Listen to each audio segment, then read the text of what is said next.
Selamat mendengarkan podcast ini. Saudaraku sekalian, menjadi persoalan kita semua karena ini masalah gereja, masalah pekerjaan Tuhan. Walaupun apa yang saya kemukakan di awal ini mestinya khusus untuk para pendeta dan pelayan Tuhan. Tetapi nanti akan langsung terkait dengan semua orang percaya atau jemaat Tuhan. Betapa sulitnya membedakan pelayanan yang bermuatan visi Tuhan dan pelayanan yang tidak bermuatan visi Tuhan. Atau betapa sulitnya membedakan antara kegiatan gereja yang benar-benar memuat visi Tuhan dan kegiatan gereja yang tidak memuat visi Tuhan.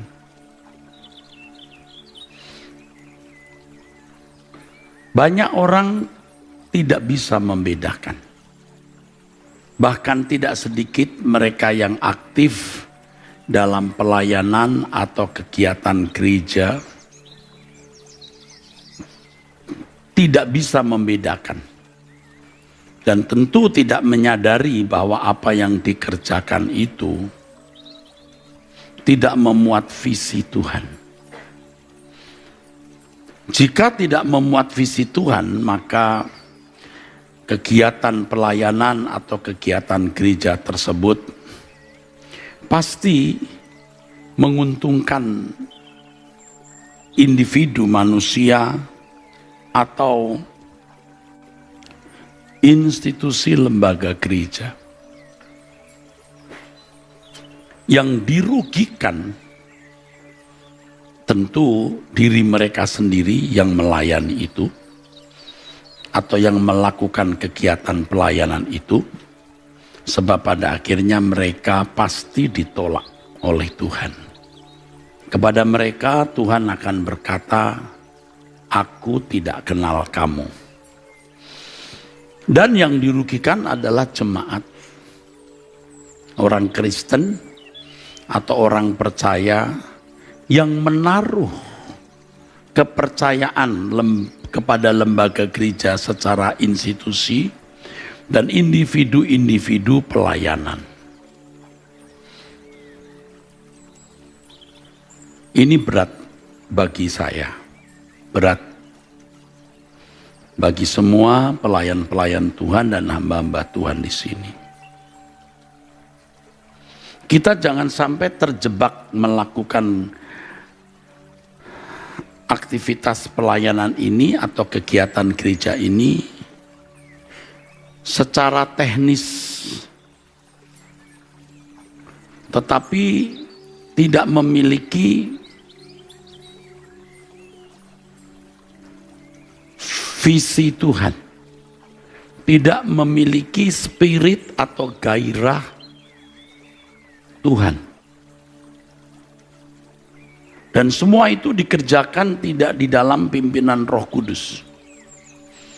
Dan yang kita harus mengerti bahwa Roh Kudus itu lembut, pasti berbicara dan menegur. Tetapi kalau pelayan Tuhan atau aktivis tidak peka,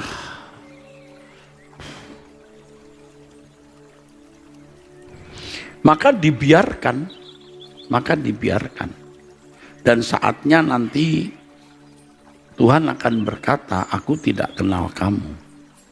Jadi kalau kita ini, saya tentunya sebagai gembala senior, kita tidak sungguh-sungguh peka dengan suara Roh Kudus, tidak membuka diri untuk dikoreksi Tuhan, tidak sungguh-sungguh berinteraksi dengan Allah dan dialog, kita tidak akan pernah mengenali dengan benar, tidak pernah mengenali dengan benar apakah kegiatan kita di gereja atau aktivitas pelayanan kita benar-benar memuat visi Tuhan. Sebab hati manusia itu licik. Kita itu tanpa sadar sering meliciki diri sendiri. Dalam kegiatan pelayanan kita meliciki diri sendiri dan tanpa disadari meliciki Tuhan. Menggunakan kegiatan pelayanan ini sebenarnya untuk kepentingan pribadi. Kalau bukan karena uang, ya kesenangan dalam kegiatan. Begitu, saudara. Makanya ada orang-orang yang membuka gereja, membuka pelayanan, persekutuan doa atau apapun, misi penginjilan. Tetapi itu tidak digerakkan oleh api Roh Kudus. Perlu saudara ketahui bahwa Tuhan itu tidak Tuhan itu tidak cari pahlawan. Tuhan cari orang yang rendah hati, yang mau mengalir dengan Tuhan setiap hari, dengar-dengaran kepada Tuhan dalam segala hal, menyenangkan hati Bapa dalam segala hal, barulah kemudian melakukan kegiatan pelayanan. Makanya saudara-saudara, walaupun memberi persembahan uang sebanyak apapun, kalau hatimu bengkok, saudara tidak menyenangkan hati Tuhan, itu juga percuma uang saudara sebanyak apapun.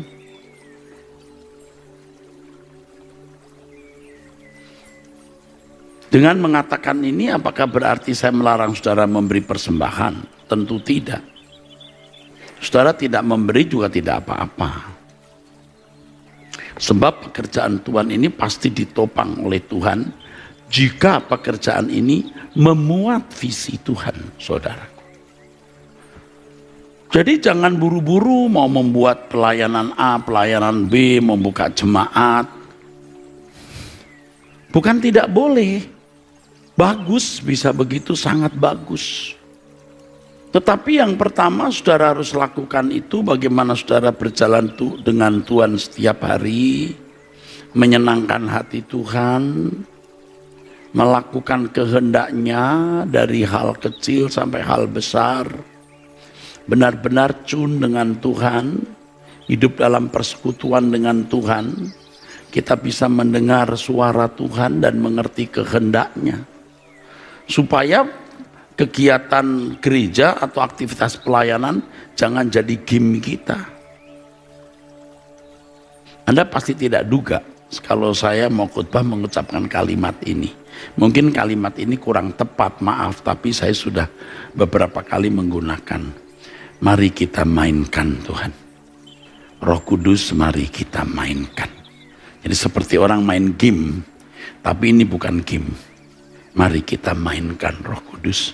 Aku mau ke mimbar, sertai aku, urapi aku. Kalau pemberitaan firman ini bukan berasal dari hati Tuhan, saudara itu tertipu. Saudara dapat apa? Cuma dapat ide, pikiran manusia. Dan itu yang sudah saya lakukan selama bukan belasan tahun, puluhan tahun. Itu bukan belasan tahun, puluhan tahun. Ini bukan berarti membuat orang tidak terbimbing. Bisa terbimbing, tapi kalau saya terus-menerus begitu, saudara tidak akan sampai melintasi batas. Seperti saya dulu by system. Tetap bisa dipakai Tuhan membimbing saudara mengerti isi kitab suci. Sekarang sudah umur segini dan sekian tahun Rehoboth berdiri harus by Holy Spirit. Kalau menyusun khotbah, jangan tanya saya sangat mampu karena saya dosen homiletik. Homiletik itu seni bicara. Seni menyusun khotbah, saya dosennya. Mahasiswa-mahasiswa yang dulu saya bimbing atau saya ajar, sekarang jadi dosen homiletik. Dan saya sudah punya 2 buku karangan seingat saya, dan salah satunya belum diedarkan, dan ada yang menulis buku homiletik dari mantan mahasiswa saya. Lalu saya tahu bahwa ini tulisan saya walaupun dia tulis namanya di situ. Mestinya dia memberikan catatan kaki bahwa itu bukan tulisan dia. Tapi saya juga tidak mempersoalkan, tidak apa-apa. Jangan tanya kalau soal homiletik, saya dosennya. Dulu saya mengajar seni bicara, saudara. Bagaimana cara berbicara, teknik bicara. Dan memang dari muda saya pembicara yang cukup attract banyak orang. Dari dulu, dan itu membuktikan dari dulu. Dari dulu, bukan hanya kali ini, dari dulu. Saya diundang khotbah yang hadir banyak, itu dari dulu. Ya.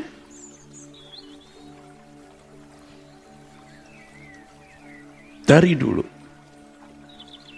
Tetapi saya harus sudah masuk ke kawasan, realm kawasan yang baru. Kalau dulu by system, sekarang by Holy Spirit harus. Makanya kepada para hamba-hamba Tuhan yang mendengar nasihat saya bagaimana berkhotbah yang baik, saya berkata, khotbah yang baik itu tidak berkhotbah. Ini seperti bertentangan dengan apa yang saya ajarkan dulu. Dulu by system, mungkin kasarnya ada by trick, by teknik. Sekarang harus by Holy Spirit. Supaya pelayanan kita itu tidak teknis. Karena ini pekerjaan Tuhan. Dalam menyelenggarakan pelayanan harus membawa visi Tuhan. Dan visi Tuhan itu terpusat, terfokus pada manusia. Yaitu bagaimana manusia itu diubah. Dan ini serius. Harus ada perubahan konkret. You must be changed. Not by system, not by technique or trick, but by Holy Spirit. Jadi kita bisa mengerti, saudaraku sekalian, kalau Paulus mengatakan bahwa baik perkataanku maupun pemberitaanku tidak kusampaikan dengan kata-kata hikmat yang meyakinkan, tapi dengan keyakinan kekuatan roh. Ini by Holy Spirit. By the power of Holy Spirit. Supaya iman kamu jangan bergantung pada hikmat manusia, tapi pada kekuatan Allah. Dan jujur saja perubahan ini sebenarnya terjadi sejak kita puasa. Sejak 5 hari, 40 hari, 30 hari, kemudian kemarin 3 hari. Saya terus terang sering desperate. Kenapa orang tidak berubah? Sampai satu titik saya menyesali kalau ada orang-orang yang menurut saya tidak berhasil berubah, bahkan menurut saya menjadi jahat. Ya, perbuatannya tidak patut gitu ya, kalau kata jahat itu tidak boleh saya ucapkan. Dan saya memukul diri saya sendiri dan mengatakan, seandainya waktu itu saya sudah seperti hari ini, saya akan menghindarkan orang-orang sekitar saya menjadi rusak. Tetapi inilah jalan yang sudah saya tempuh, jadi ya sudah. Mau menyesal juga sudah terlambat.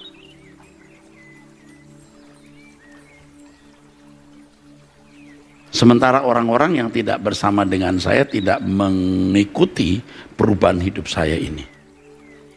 Ya. Saya menyampaikan ini tidak ada apa-apa. Saya tulus menyampaikannya, tidak sedang nyerang siapapun. Ini from the bottom of my heart. From the bottom of my heart. Sincerely, from the bottom of my heart.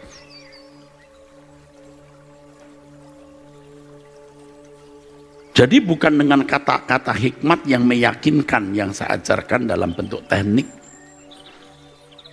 atau dalam kata yang mungkin kurang tepat tetapi jujur sering dilakukan, trik-trik, tetapi dengan keyakinan akan kekuatan roh. Jadi aktivitas pelayanan, saudaraku sekalian, aktivitas pelayanan, kegiatan gereja harus punya visi mengubah manusia. Supaya iman manusia bergantung pada kekuatan Allah. Supaya iman kamu jangan bergantung pada hikmat manusia, tapi pada kekuatan Allah. 1 Korintus pasal 2 ayat 4 dan 5. Ya.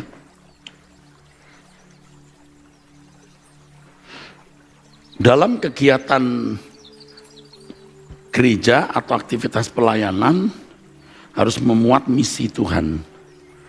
Nah, visi Tuhan. Visi Tuhan adalah mengubah manusia. Kalau by teknik, manusia tidak akan berubah sesuai dengan yang dikehendaki Allah. Nah, di dalam pelayanan itu tentu yang dominan, yang major, kegiatan yang utama itu pemberitaan firman. Pemberitaan firman harus disampaikan dengan keyakinan akan kekuatan roh.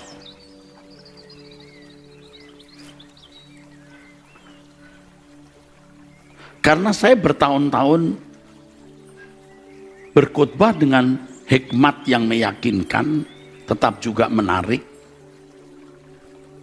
tetapi kurang atau bisa tidak mengubah orang. Sekarang saya bergantung pada kekuatan roh, dan untuk kekuatan roh ini seorang hamba Tuhan ya harus hidup di dalam pengurapan Tuhan setiap hari. Ia harus penuh Roh Kudus setiap hari. Dia tidak boleh hanya penuh Roh Kudus waktu mau berkhotbah, minta pimpinan Tuhan. Dia harus penuh Roh Kudus setiap hari dan hidup di dalam pengurapan. Dan tolong ini didengar semua hamba-hamba Tuhan, khusus dari GSKI Rehoboth Kelapa Gading, khusus GSKI yang sekarang saya diminta tetap menjadi gembala seniornya, seperti Perdatang, Kebon Jeruk, Gajah Mada, Pluit, dan tentu juga Kapuk, ya, tempat Pak Wik. Saya ini gembala seniornya. Mereka minta saya tetap menjadi gembala seniornya. Oh, oke. Sebenarnya saya sudah tua yang sudah mestinya withdraw or I have to resign from many activities in my life as formerly, seperti dulu when I was young. Sekarang saya sudah tua ya. Tetapi baiklah saudara, mesti didengar ya oleh kekuatan roh. Dan ini tidak boleh dilakukan setengah-setengah.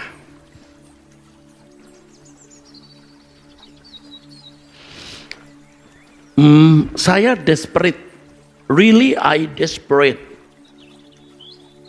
Many burdens on my shoulders. Jadi ada beban di pundak saya dan saya desperate. Melihat kita ini berkejar-kejaran dengan waktu. Jadi sementara dunia sedang menarik orang sebanyak-banyaknya menjadi rusak dan serupa dengan dunia, kalau gereja tidak aktif, proaktif menarik orang untuk dibawa ke kerajaan Allah, banyak lost. Dan kalau pemberitaan firman hanya by teknik tadi or trick, saudara nggak diubah. Susah. Harus by Holy Spirit, by the power of God, by the power of Holy Spirit.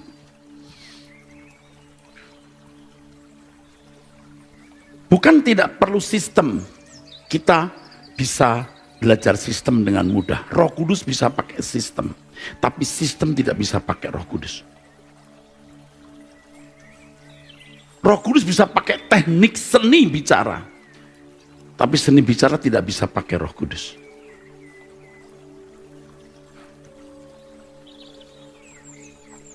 Roh Kudus nanti termasuk pemain musik, termasuk singer, termasuk worship leader, termasuk choir, harus anointed by Holy Spirit, harus penuh Roh Kudus. Tetapi saya mengerti bahwa kita perlu proses perjalanan, ya. Saya juga rasanya terus harus bertobat, saudaraku sekalian. Kalau pelayanan ini benar-benar memuat visi Tuhan, kita semua semua kita harus hidup di dalam pengurapan Roh Kudus setiap hari. Hidup dalam pengurapan Roh Kudus. Kepenuhan Roh Kudus, pengurapan Roh Kudus. Supaya kegiatan kita benar-benar memuat visi Tuhan. Dan visi Tuhan itu mengubah manusia. Saya ulangi ya. Banyak orang membuat kegiatan persekutuan doa, buka jemaat, lalu panggil pendeta-pendeta yang sudah punya nama atau yang memikat atau menarik. Saya tidak katakan salah. Bahaya kalau tidak mengerti visi Tuhan. Visi Tuhan itu mengubah manusia. Sementara dunia sedang menarik orang untuk masuk perangkapnya. Hidup di dalam kewajaran. Bukan sebagai anggota keluarga kerajaan Allah dengan standar serupa dengan Kristus. Kalau hanya kegiatan seperti yang biasa kita lakukan dengan diakonia, dengan pastoral counseling, dengan menolong orang-orang yang berpersoalan hanya di situ,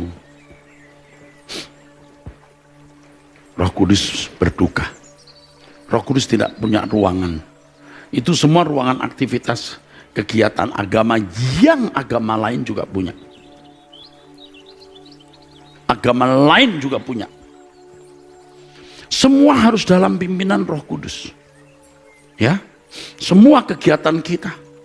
Kita doa puasa pun harus tanya Tuhan, jangan kita mau hanya sekedar mengisi waktu, salah kaprah. Orang lain puasa, kita ikut puasa, enggak boleh.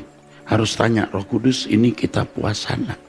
Kalau puasa apa temanya? Apalagi kita puasa cuman gagah-gagahan. Wah, gereja kita punya doa puasa loh. Atau ikut-ikutan orang lain doa puasa. Jangan, saudaraku. Ada burden, ada beban. Burdens, beban-beban. Desperate, rasa, susah. Melihat banyak orang yang sekarang tergiring ke dalam kegelapan abadi.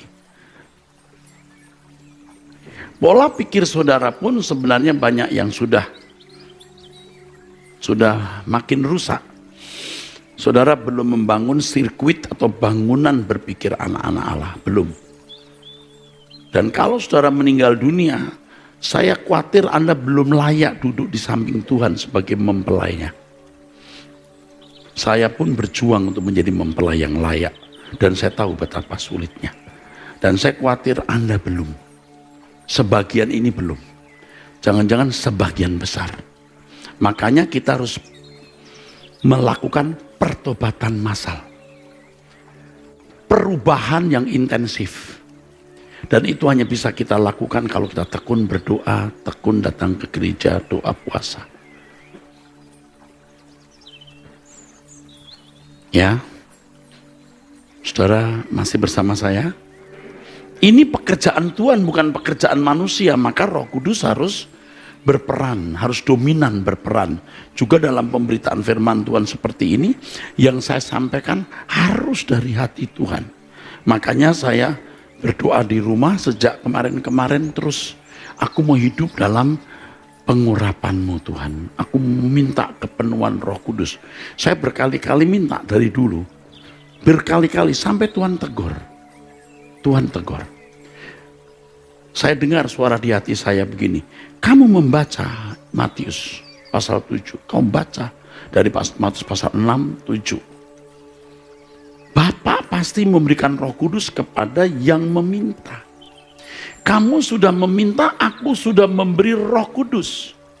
Tapi kamu tidak hidup di dalam pengurapanku.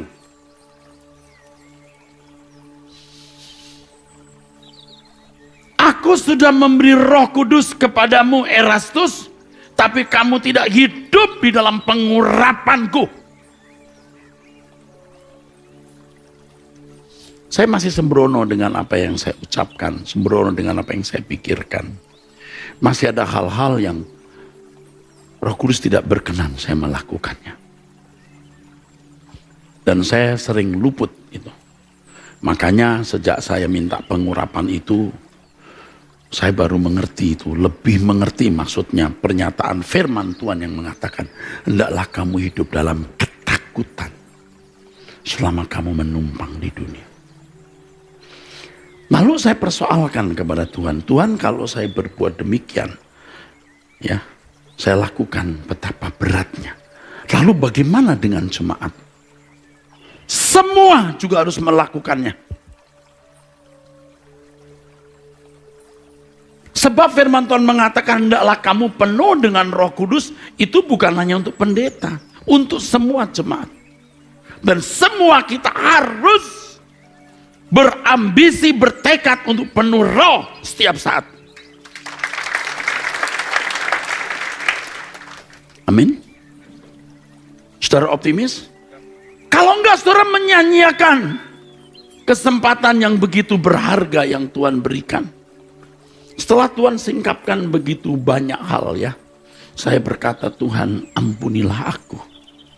Aku telah menyia-nyiakan kesempatan yang begitu besar dan banyak.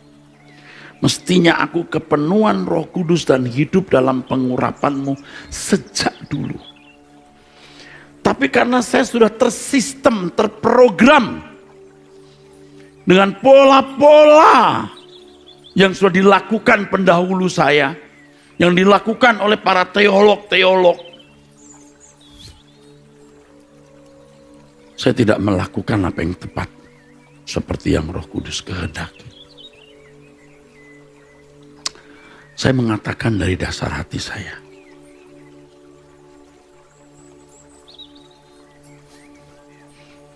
jadi semua kita harus penuh Roh Kudus. Karena Roh Kudus diberikan tanpa batas. Tinggal seberapa banyak saudara meneguknya. Yang ikut doa pagi tadi pasti tahu, semua lagu saya ada kata Roh Kudus. Karena semalam saya sudah gelisah. Dari semalam saya bangun jam 2, bangun lagi jam 3. Saya gelisah. Bagaimana aku tetap hidup di dalam pengurapan. Karena besok aku khotbah. Jadi kalau dulu saya khotbah begitu berani dan begitu mudah. Karena saya bisa menyusun setengah jam, 15 menit. Mampu. 1 jam itu banyak. Tapi kalau berkhotbah under kontrol Roh Kudus, you tidak cukup persiapan setengah jam. 24 hours. Every day. Every single day we have to walk with God. Amin.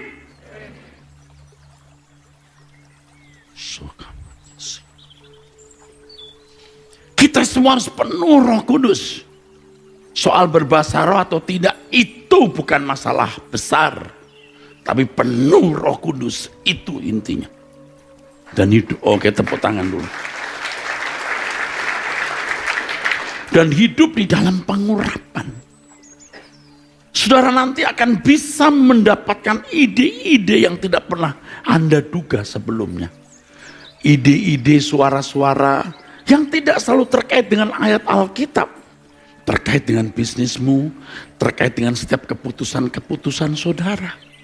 Sebab parakletos, artinya pendamping, advokat, itu Roh Kudus yang menuntun kita kepada seluruh kebenaran.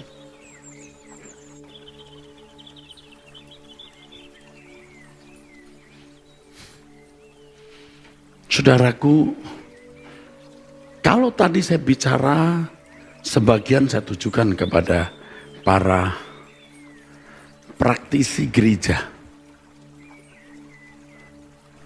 Praktikan pelayanan, para aktivis, para pendeta, itu jelas. Nah saudara,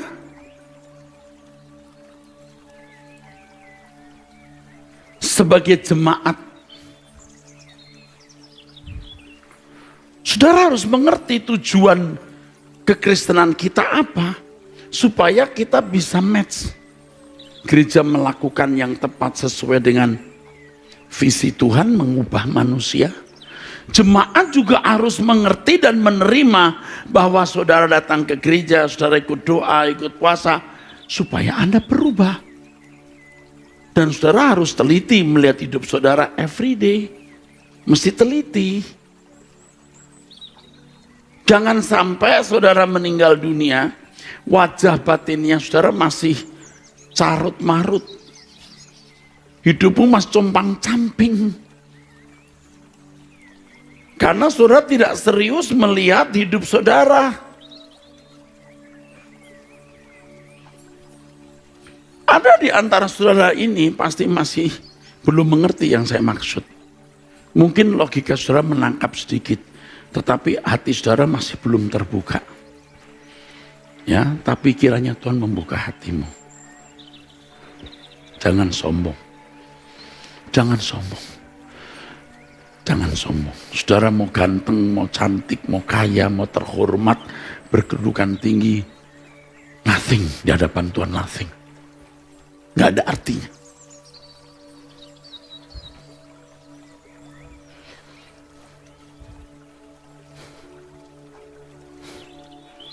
Jadi sebelum saudara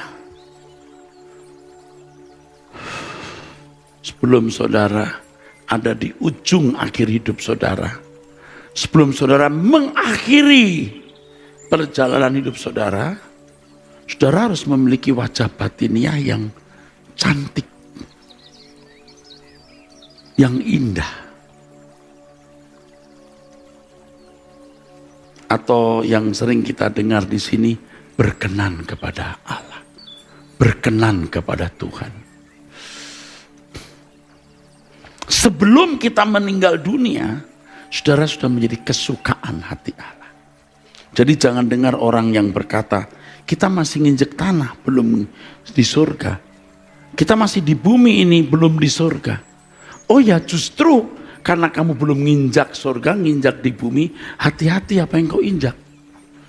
Sebab yang kau injak menentukan nasib kekalmu. Ya kamu masih di bumi, justru hati-hati. Karena apa yang kamu lakukan sementara kamu di bumi menentukan nasib kekalmu. Ini konyol orang yang berkata, kita masih nginjek tanah Pak. Itu pemberontak. Itu orang-orang pemberontak yang sombong. Dan jangan urusan dengan orang-orang seperti ini.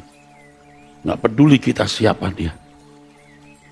Memang tidak diucapkan, tapi dari tindakannya menunjukkan bahwa mereka berkata, kita masih di bumi, kita nginjek tanah. Tuhan yang berkata di Matius 6 ayat 21, di mana ada hartamu, di situ hatimu. Kalau kamu nginjek salah di sini, kamu gak pernah nginjek surga. Biar kamu di bumi, yang kamu injak bukan bumi, yang kamu injak kerajaan surga, maka kamu diajar doa, datanglah kerajaanmu. Maksudnya Pak Eras apa? Pikirkan perkara yang di atas. Secara fisik kaki kita menginjak bumi, tetapi pikiran kita sudah ada dalam kerajaan surga. Sulit saudaraku memindahkan hati seperti ini. Sulit. Tetapi bisa. Dulu juga saya tidak optimis, bisa. Saya tetap melakukan kegiatan pelayanan karena pelayanan itu karir saya. Akhirnya saya jadi pendeta karir. Kebodohan saya adalah saya tidak bisa membedakan pekerjaan ini ada visi Tuhan enggak ya. Karena saya sendiri tidak radikal berubah. Walaupun dari muda memang saya mau hidup benar, tetapi radikalnya kurang. Makanya tidak heran Tuhan menghajar saya dengan banyak hal. Ada muatan visi itu sudah ada, tapi tidak bold, tidak tegas. Tapi seiring dengan perjalanan waktu, ketika saya mulai mengerti visi ini sebagai satu-satunya yang harus mengisi pelayanan. Ini substansinya. Maka saya harus berubah. Ngotot berubah. Supaya bagaimana menjadi kesukaan hati Allah. Berkenan di hadapan Allah. Dan itu tidak bisa dilakukan dengan teknik. Seperti ayat yang tadi kita baca. Tidak bisa mengandalkan kekuatan hikmat manusia. Harus by the power of the Holy Spirit. By the power of the Spirit. Amin. Ini semua harus penuh Roh Kudus, saudara. Saudara berkata, wah Pak, jangankan penuh Roh Kudus, keserempet aja enggak. Harus penuh Roh Kudus. Asal saudara bersedia penuh Roh Kudus. Nah, oke, amin. Jadi kalau saudara berkata, penuhi aku dengan Roh Kudus, urapi aku dengan Roh Kudus pasti mengurapi. Masalahnya apakah engkau hidup dalam pengurapan itu? Seperti tadi saya saksikan, saya berdoa terus, urapi aku dengan Roh Kudus, penuhi aku dengan Roh Kudus. Tuhan bicara kepada saya, kau lihat Alkitab, kau baca, kamu tahu. Kira-kira begitu. Aku pasti memberikan Roh Kudus. Kamu mestinya sudah menerima, tapi kamu tidak hidup di dalam pengurapan itu.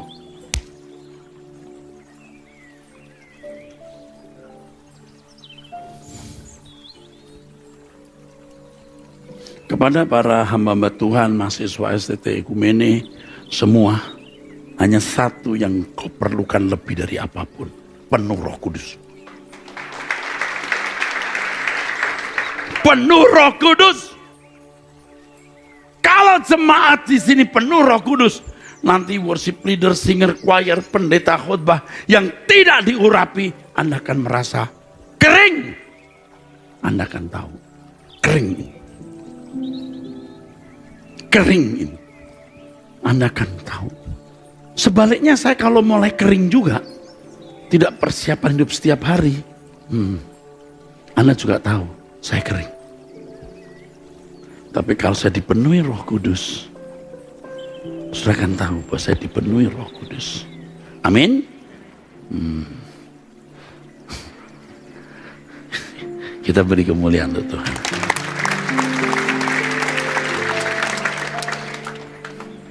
Jangan tinggalkan kebenaran.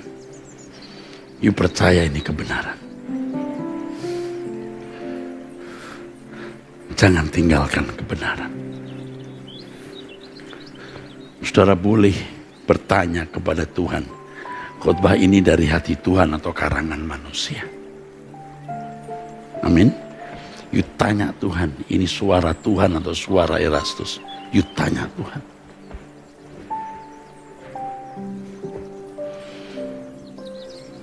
Semua kita penuh Roh Kudus. Karena kita berkata adalah kamu penuh dengan Roh, penuh Roh Kudus. Harus penuh Roh Kudus. Worship leader, singer, choir, pemain musik. Bahkan maaf, tidak selalu tapi hampir selalu. Kalau pemain musik rohnya mulai tidak benar, saya tersiksa. Pemain musik kita hari ini jauh lebih baik di waktu-waktu dibanding waktu-waktu yang lalu. Kalau hidupnya kotor, saya tidak sejahtera. Nah enak ini. Bukan masalah teknik, spirit yang mengalir.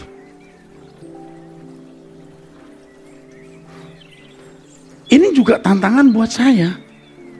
Nah kalau saya sudah mengajari Anda penuh Roh Kudus, lalu saya hidup sembarangan, Anda pasti membaca, ini pendeta lagi tidak bersih hidupnya ini.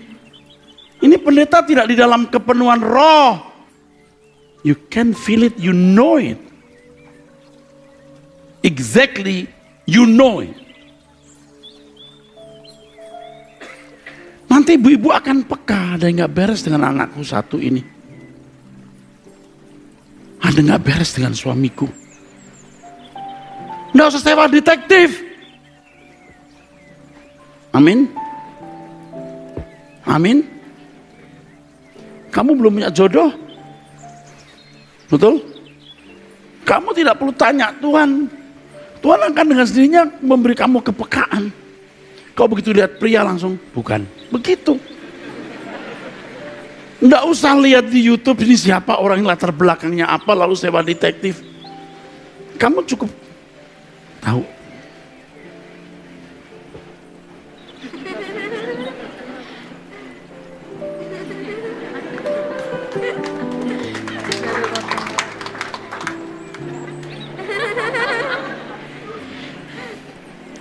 Bicara apa dia?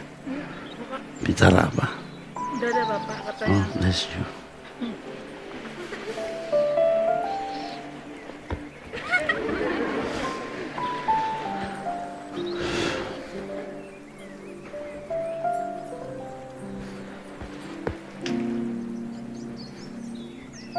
Lihat anak kecil ini. Lihat anak kecil ini. You dengar saya ngomongnya.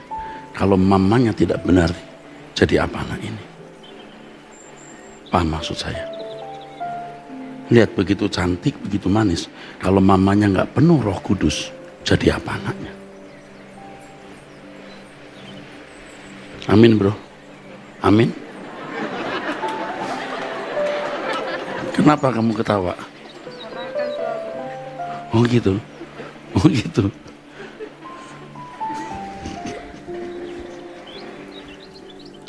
Amin. Jangan kamu berpikir menikah atau tidak. Kamu jalani aja. Ya, jangan nyari-nyari. Kristen hari ini bukan Kristen yang nyari jodoh. Kristen yang mengalir dengan Roh Kudus, penuh Roh Kudus. Oke? Kalau kamu penuh Roh Kudus, kamu ketemu pria yang tidak penuh Roh Kudus, kamu akan bilang garing. Bukan kering, garing. Dan kamu tidak mungkin sejahtera. Kamu jangan takut bahwa di dunia akan datang nanti, saya kasih tahu ya, itu semua yang ada di bumi akan terulang. Jadi kalau kamu nggak dapat di sini, kamu dapat langit baru, bumi baru.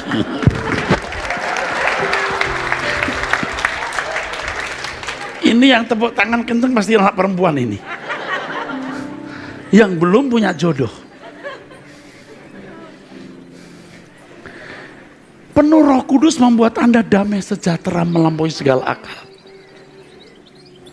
Betul, damai sejahtera itu luar biasa. Ketika Anda penuh Roh Kudus, heran loh, Anda sukacita, dan jadi lebih kokoh. Anda akan natural, tidak berbuat dosa itu natural, bukan karena nanti dihukum Tuhan loh, nanti dikutuk Tuhan. Nah, natural. Aku benci dosa, aku muak dosa. Kita tidak akan melakukan sesuatu yang menyakiti hati Allah. Makanya orang yang penuh Roh Kudus tidak perlu diajar perpuluhan atau persembahan. Roh Kudus akan bicara. Tahu nggak kalau saya khotbah soal duit kadang-kadang, Roh Kudus suka tegur. Kamu jangan mompa-mompa orang ya. Kamu jangan mompa-mompa orang ya. Ya kalau saya nggak ingetin, siapa yang ingetin? Tuhan. Aku yang ingetin, goblok kira-kira. Saya goblok maksudnya. Kan kadang-kadang ya itu kan jurus pendeta tempo dulu yang kadang-kadang unsurnya masih saya pegang. Tapi memang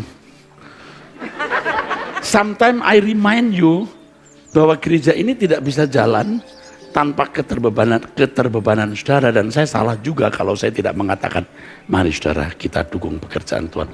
Sometimes saya harus bicara. Tapi tidak usah bilang, saudaraku sekalian, kalau saudara tidak membantu siapa lagi saudaraku? Tolong, help. Ini kalau saya mulai sedikit berlebihan ngomong, bukan tidak boleh. Sometimes saya akan reminding. Tetapi tidak boleh ada kata-kata memompa. Karena jemaat yang dipenuhi Roh Kudus itu akan tahu. Tidak usah diberitahu kita dalam kondisi krisis ya.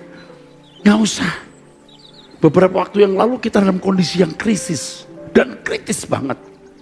ada orang yang datang dari jauh, bawa uang khusus untuk itu. Yang tepuk tangan boleh. Tentu jumlahnya besar, bisa buat beli mobil mewah satu. Bukan mobil biasa, mobil mewah. Kita dalam kondisi kritis, ya kita diam saja. Orang bisa datang. Ya Pak, nulis. Kita nggak cerita kepada jemaat. Roh Kudus akan pimpin setiap kita. Saudara kalau punya Roh Kudus, saudara bisa kok menimbang ini pendeta lurus atau bengkok. Anda bisa tahu. Makanya ketika di media sosial saya dibully, saya diam saja. Saya mengandalkan Tuhan. Saya nggak bela diri. Ada Roh Kudus. Biar Tuhan yang akan menyelesaikan semua ini. Saya di mobil, saya cerita kepada teman orang dekat saya waktu itu, aduh saya kok susah ya memikirkan masalah ini. Ini kusut banget nih. Lalu di mobil itu ada suara di hati saya. Kalau saya tidak bisa mengurai kekusutan ini, aku bukan Allah. Wah, saya surrender ke Tuhan, saya pasrah. Kita harus mulai berjalan dengan Roh Kudus. Saya bicara ini, saya menantang diri saya sendiri. Saya mengajak saudara untuk maju. Kalau saya mengatakan, ayo kita belajar terus. Anda naik ke tingkat 8, saya harus ke tingkat 9. Saya harus ditantang. Saya mengajak saudara naik ke tingkat 8, saya masih ke tingkat 4. Lucu. Sampai di sini, sampai jumpa lain waktu.